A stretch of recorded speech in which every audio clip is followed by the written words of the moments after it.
自転車輪行で日本一周 JR いわき駅から JR 水戸駅に向かいます。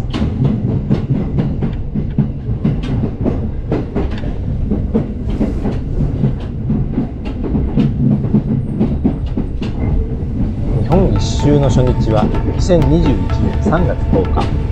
全何回になるか分かりませんが、お付き合いのほどよろしくお願いいたします。今日のコースは青春18切符を使って列車でいわきまで行き、そこから自転車で水戸へ向かい、水戸からは再び青春18切符を使って帰るというコースです。列車がいわきに到着しました。朝の9時50分です。自転車はこのような輪行バッグに入れて運んでいます。これを組み立てなければなりません。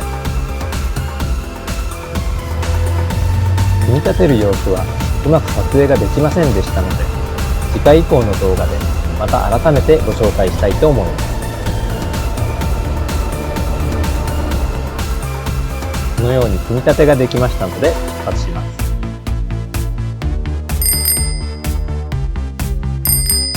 す。さて、日本一周のルールですが、まず47都道府県のすべての県庁所在地を自転車で通過したいと思います。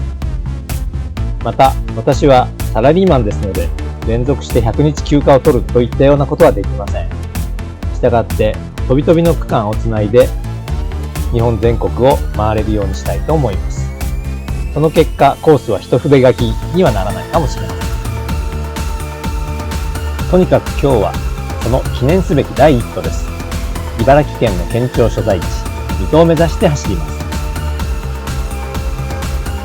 スタート地点のいわき市は、かつては観光の街として栄えましたが、現在はスパリゾートハワイアンズを中心とする観光都市への転換にも成功しています。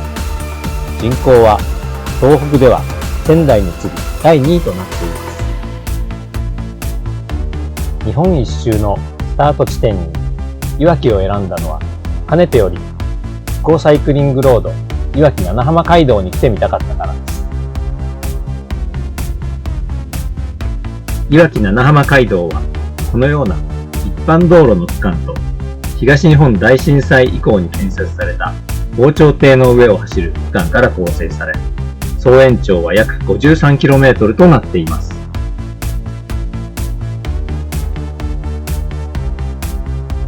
防潮堤の上の区間にやってきました。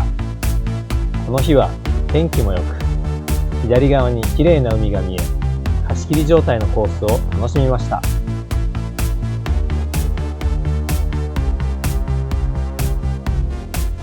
それではここから早送りでどうぞ。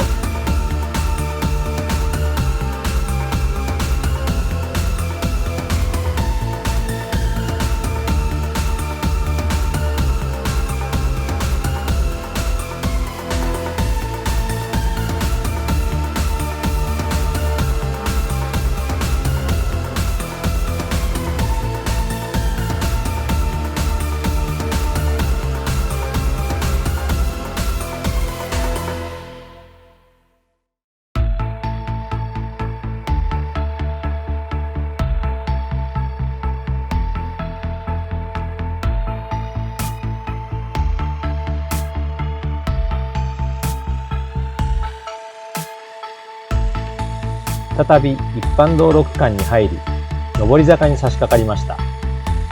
何やらタワーのようなものが見えてきました。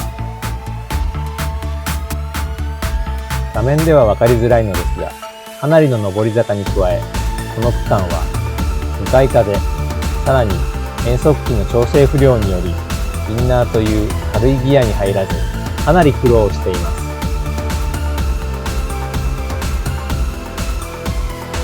山の上にあるのにマリンタワーというのはどういうことなのでしょうか。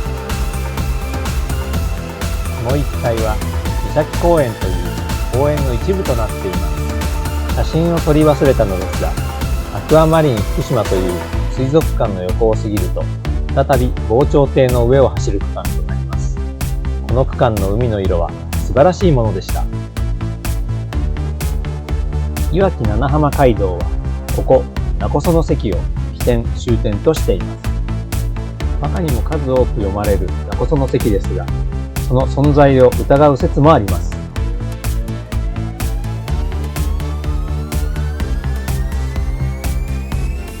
勿来の関を出発すると、すぐにそこは福島県と茨城県の県境です。